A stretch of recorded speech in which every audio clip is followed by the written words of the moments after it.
scary. Skeletons.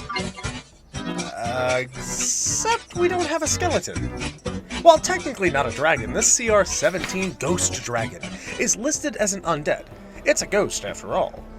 But I think it's totally counting towards the TPK or BUST list, on account of it literally being called the Ghost Dragons. Plus, it's my list, my rules, so meh. So if you're a game master looking to really spice up combat in a really weird and spooky way, this dragon is one you cannot miss out on. And a reminder to subscribe and like if you happen to enjoy this kind of content. Now onwards towards the nerdy facts. Although the dragon is lacking somewhat in the body department, it does not lack in the damage department, as the offensive category starts off with a huge burst of damage with 56 average points for the Claw bite, dealing necrotic and cold instead of physical. But more than that, the trusty bite attack also halves the target's speed until the dragon's next turn. An extremely useful tool for keeping players in inconvenient places, just for the dragon to take advantage of. The breath attack is even more interesting. With a sick name to boot, the Ghost Dragon's terrifying breath attack is just that, a terror-inducing and quite macho breath attack, if I do say so myself. With a 90-foot cone, the dragon expels shadowy mist over its target, forcing a DC 21 Constitution saving throw. On a failed save, creatures take an average of 40 9d8 cold damage and are spooked by the dragon for 1 minute. In addition, any creature that is spooked this way is also paralyzed, haunted by nightmares of their worst imagination. While a creature does get a repeat save at the end of its turn, the paralyzed and feared condition together are just extremely brutal and a gruesome combo for this dragon to pounce on, not to mention the flavor aspect of being able to roleplay with the party what your greatest fear is as that character. It's hilarious to see this breath attack be so powerful, because the idea that the dragon had to die to upgrade its breath attack is kind of just funny to me. Not to mention, the breath attack is so hilariously strong, I have to say that if it wasn't for the recharge being on a 6, rather than the normal 5 to 6, I would nerf this at my table ASAP. So, although it's not quite broken, it is very powerful, and it is an ability that players probably won't see coming until it's too late. While technically this next skill I'm going to mention isn't really an attack, it is more of a skill, the dragon's ability to phase through objects with its incorporeal movement is extremely offensively oriented in my eyes, and technically defensive as well, that I can't help but mention it right here. By being able to move to any angle to attack players, completely ignoring cover, and generally being able to do nearly anything at once in terms of movement at any moment makes this extremely powerful. It's able to float inside of walls, the floor, in between players, all while lining up a breath attack or preventing players from chasing it or punishing it. I cannot stress my excitement when seeing this powerful ability in action, while also comboed with its ability to slow targets or freeze them in place with its breath attack. It's allowed to play as aggressively as it wishes, which is hilariously so on theme for the flavor of this dragon. It's conjured from a strong connection to its horde after all, and more specifically a single part or piece of that horde. The dragon would do anything to keep that part of itself safe, and being ultra aggressive using its HP as a resource rather than a hindrance, and being extraordinarily aggressive and throwing self-preservation out the window, it's already dead after all, makes this monster even better than I initially thought. Although it doesn't have any legendary actions, spells, or bonus actions, its real bread and butter comes from the Game Master's ability to actually use the dragon in strange and unique ways. Whether it be like a second phase, like a Dark Souls game, or maybe a lingering guardian long forgotten, the dragon's entrance is where it really gets ya, alongside a powerful variety of damage options and damage types, really makes this dragon a massive threat for any and all characters, of all classes. For offense, there isn't really much more to say. The dragon has all the skills and abilities to be aggressive, push out damage, and generally be extremely lethal out of nowhere, because remember, attacking a paralyzed target from close range, like said bite attack, will automatically critical if they're adjacent. That's crazy. And that also applies for the claws as well, so that bite claw is going to be doing 2 or 3 times as much damage as normal on a paralyzed target, making this dragon easily earn a 10 out of 10 for the offensive category. And I can easily say I can overlook the shortcomings based on the breath attack, based on the damage, and based on the lack of skills and abilities it might have in the offensive category because of everything else that it has going for it. It's a really specialized offensive category character, and I really think that is where Game Master should push this monster. This monster is good in its own environment. Outside of its environment, it might not be that good, but I think 10 out of 10 if it's in the right spot. As for skills, the dragon comes pre-packaged with a solid distribution of stats, bringing to the table 20 strength, 10 dexterity, 25 constitution, 16 intelligence, 15 wisdom, and 19 charisma. With its stats lining up just a little lower on average compared to other dragons of its CR, like the Adult Red or the Adult Gold, this dragon is still pretty solid even without a physical body. I find myself relatively impressed browsing this dragon. It's not falling that far behind in stats, especially ones that really matter. With proficient skills in stealth and perception, you can bet this dragon takes sweet pleasure in ambush-style tactics, popping out from walls and floors to get the most effective attack every single time.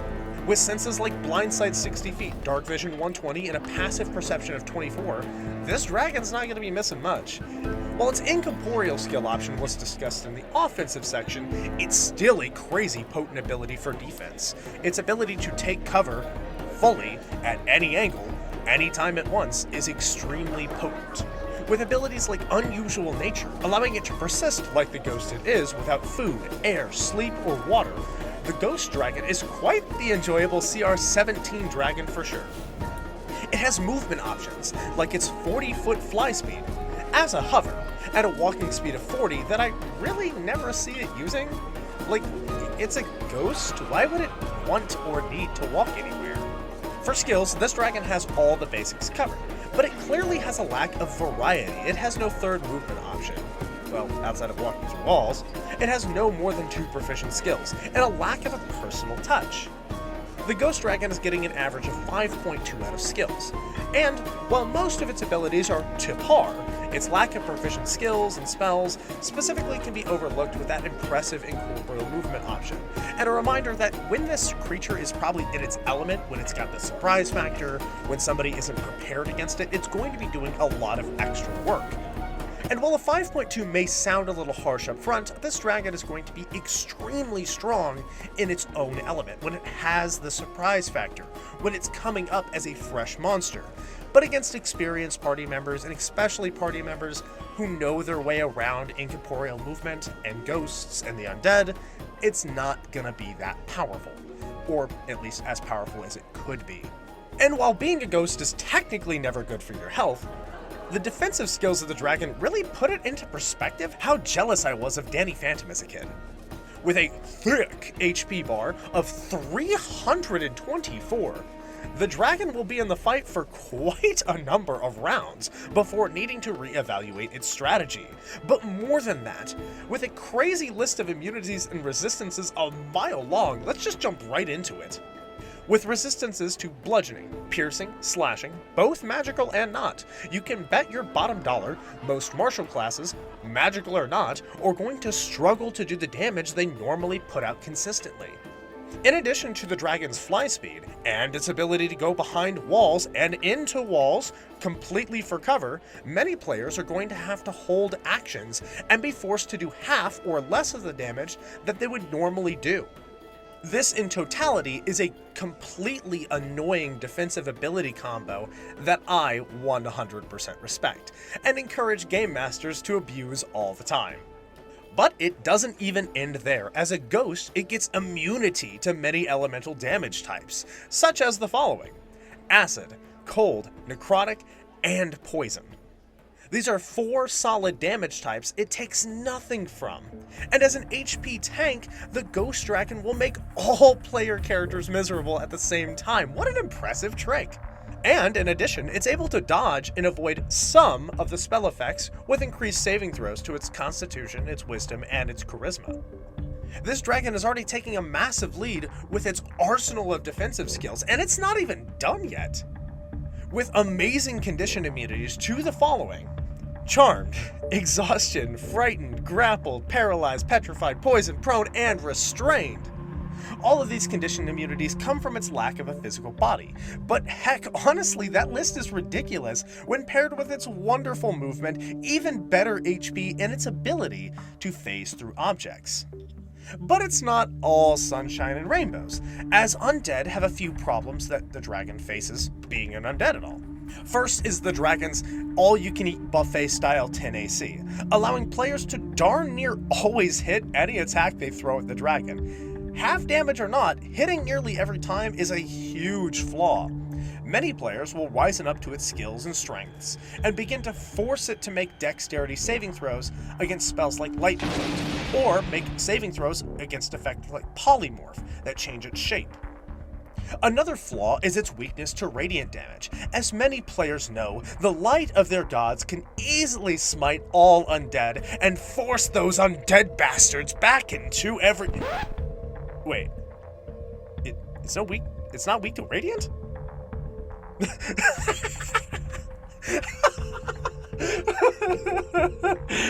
Oh boy. Well, the Ghost Dragon just jumped from an above average threat to something of a nightmare. I mean, it's able to face tank all of that damage.